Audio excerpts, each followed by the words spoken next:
Bonjour à tous, je suis Gilles Mention, je venais vous saluer aujourd'hui, j'espère que vous passez une excellente journée.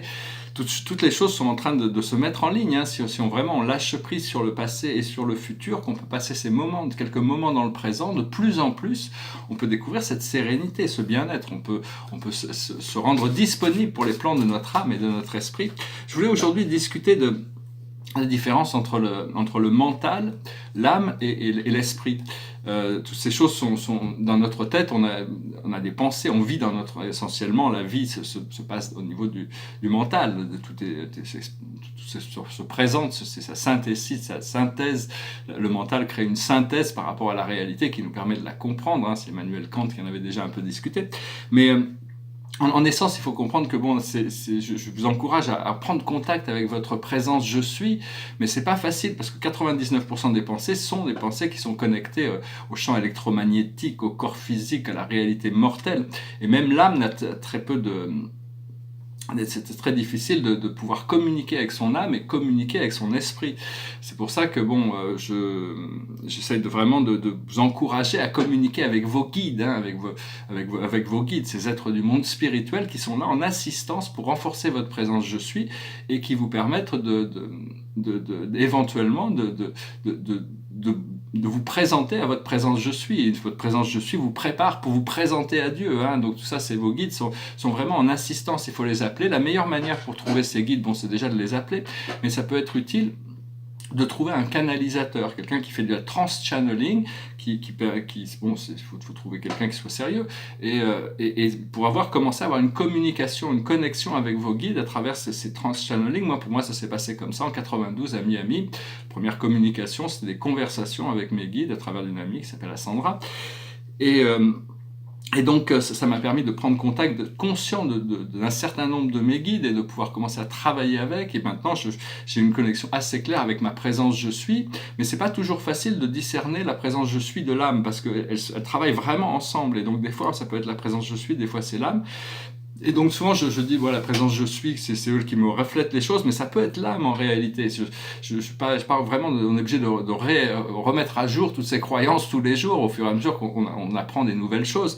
Et donc en réalité tout est un, mais il y a tout ce procédé d'intégration. Et donc il faut essayer d'écouter les voix qui sont supportives. Il faut éviter les voix qui sont trop critiques, trop dures dans notre tête, sur les jugements sur nous-mêmes ou sur les autres, afin de lâcher prise. Et donc parce que tout se passe dans l'esprit mental. En réalité, l'esprit mental doit s'aligner avec l'esprit divin petit à petit, progressivement, pour qu'éventuellement le contact, la communication puisse devenir possible, jusqu'au moment où la communion devient possible. Et un jour, dans la fusion, on ne peut plus discerner le mental divin de l'âme évolutive, de l'âme dont toutes les mémoires de l'expérience de l'âme sont intégrées par la présence je suis.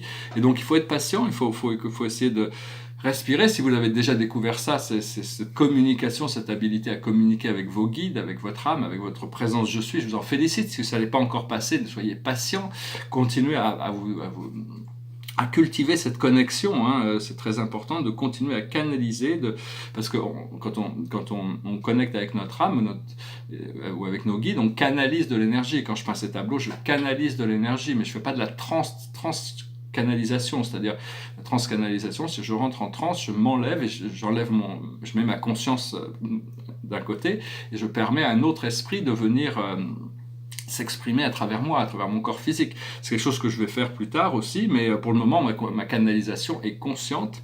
Je pensais peut-être faire une initiation au voyage interdimensionnel. J'en ai jamais fait sur ce format, j'ai fait des centaines d'initiations, mais c'était toujours avec un groupe physiquement présent, ce qui est plus facile pour moi que mais enfin bon, il y a peut-être un moyen de pouvoir essayer peut-être faire un petit voyage sur Vénus.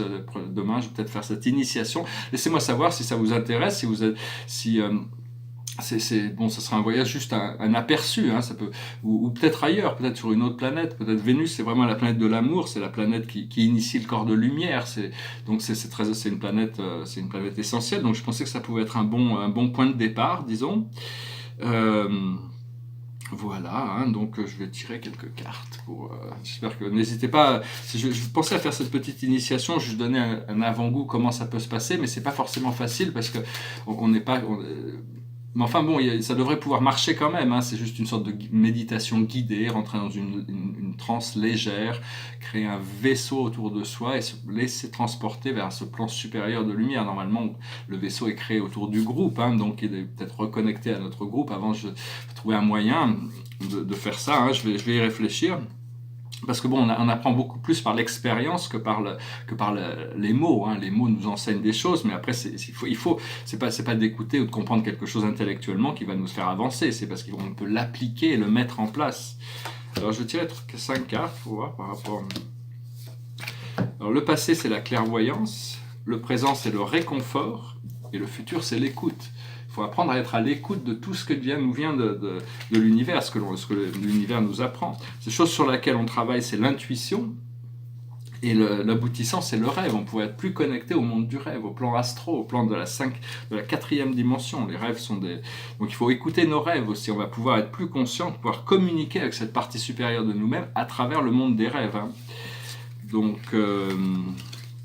Donc voilà, qu'est-ce que je voulais rajouter? Oui, je voulais reparler des villes de lumière. Je ne les ai pas visitées, c'est des villes célestes qui sont dans l'atmosphère terrestre. J'en ai vu une, on m'a montré une, j'ai eu l'occasion d'en voir une, qui était au-dessus des îles de Hawaï, grâce à ma connexion avec 2 Elohim qui s'appellent Aloha et Faith. Aloha and Hope, pas Faith, c'est Hope, espoir. C'est ces 2 Elohim c'est peut-être plus facile à Hawaï parce que la vibration de la Terre dans cet endroit est beaucoup plus pure que dans certaines grandes villes terrestres, hein, parce que tout est une question de vibration, tout est une question de fréquence. Il faut apprendre à maîtriser notre fréquence pour pouvoir nous aligner avec cette fréquence supérieure, pouvoir danser avec tout ce qui se passe et se laisser élever, se laisser porter, se laisser transporter. La carte de la journée pour nous par rapport à la cache, c'est la religion et la spiritualité. Rester concentré sur cette lumière que l'on recherche. On veut se retrouver nous-mêmes pour rentrer chez nous, rentrer à la maison d'où on vient. C'est très important de continuer à travailler dans notre intention et de suivre la guidance le plus possible. Et finir avec une chanson. Je voulais chanter une chanson, puis il y en a une autre qui m'est vraiment passée dans la tête, qui a pris la dominance ce matin dans mon esprit. Donc, je vais la chanter. C'est quelqu'un qui... Ça veut dire qu'il faut arrêter de courir après le temps. Il faut vivre dans le présent. Hein, c'est très important. Vivre dans le présent, parce que sinon, vivre dans le passé, les leçons du passé ça peut nous déprimer si on vit dans le passé, et c'est un peu anxiogène de préparer des problèmes dans le futur. Donc lâchez prise sur tout ça et préparez-vous pour quelque chose, une vision claire, une vision simple, une vision qui est voulue par notre présence je suis, parce que je voulais juste rajouter cette présence je suis, cet esprit divin du paradis qui est venu pour travailler dans notre esprit, n'est pas limité, n'est pas dans la matière, il vit pas dans notre corps, hein, mais il travaille dans notre esprit, il est connecté au thymus, dans le cœur supérieur, le cœur sacré, et en essence, il a des plans pour nous, c'est-à-dire que on peut rejeter on peut rejeter à tout moment, jusqu'au moment de la fusion, il est toujours possible de rejeter le plan de Dieu, mais au moment après la fusion, c'est plus possible. La fusion ne se passe que quand il n'y a plus aucun choix, le choix est complètement déterminé, où il n'y a plus aucune possibilité de revenir en arrière sur ce choix de décision, de suivre, de fusionner avec cette volonté divine. Mais cette présence je suis a toutes sortes de plans qui sont là pour nous, et donc c'est ces plans-là qu'on veut mettre en place le plus possible si on s'y intéresse. Sinon, on peut développer nos propres plans, mais bon, ils sont toujours inférieurs à celui que Dieu a prévu pour nous. Donc, c'est une chanson qui s'appelle « Je n'aurai pas le temps ». Je n'aurai pas le temps, même en courant, plus vite que le vent, plus vite que le temps. Même en volant, je n'aurai pas le temps de visiter toute l'immensité d'un si grand univers. Même en 100 ans, je n'aurai pas le temps de tout faire. J'ouvre tout grand mon cœur J'aime de tous mes yeux, c'est bien trop peu pour tant de cœurs et tant de fleurs. Des milliers de jours, c'est bien trop court, c'est bien trop court. Et pour aimer, comme l'on doit aimer, quand on aime vraiment, même en s'entendant, je n'aurai pas le temps, pas le temps. Ah, cette chanson nous rappelle qu'il y a des priorités dans la vie, il y a des choses qu'on va faire qui sont prioritaires. C'est la première priorité, c'est de se connaître soi-même, c'est s'aligner, être clair par rapport à ce que la vie a pour nous apporter, ce qui est le futur, ce qui est devant nous, et lâcher prise sur le passé. Voilà, j'espère que ce message aura été intéressant pour vous. Laissez-moi savoir par rapport à ce voyage interdimensionnel. Je pensais que Vénus serait une bonne plateforme d'initiation pour se connecter avec l'énergie de Vénus. Ça ne veut pas dire que, même la Terre, si vous venez sur Terre, vous ne pouvez pas découvrir toute la Terre en 10 minutes. Hein, donc c'est pareil là-bas. La plus haute sagesse pour nous aujourd'hui, c'est la naissance. On est rené, on est né, on est un tout petit bébé dans le monde spirituel. On est rené à l'intérieur de nous. C'est ce qu'il faut, c'est accepter cette renaissance. Ce que l'on doit comprendre, c'est la complétion, c'est-à-dire la fin du cycle, c'est terminer le cycle pour pouvoir commencer ce nouveau cycle. Ce que l'on doit faire, c'est créer, il faut rester créatif, il faut penser, on rentre dans une année 3, hein, c'est une année 3, 3 c'est la création, donc il faut utiliser les procédés de création que l'on a, ou travailler autour, s'entourer des arts, toutes ces choses-là, tous les arts sont très, très, très importants, très puissants, et pour notre bonheur, pour notre salut.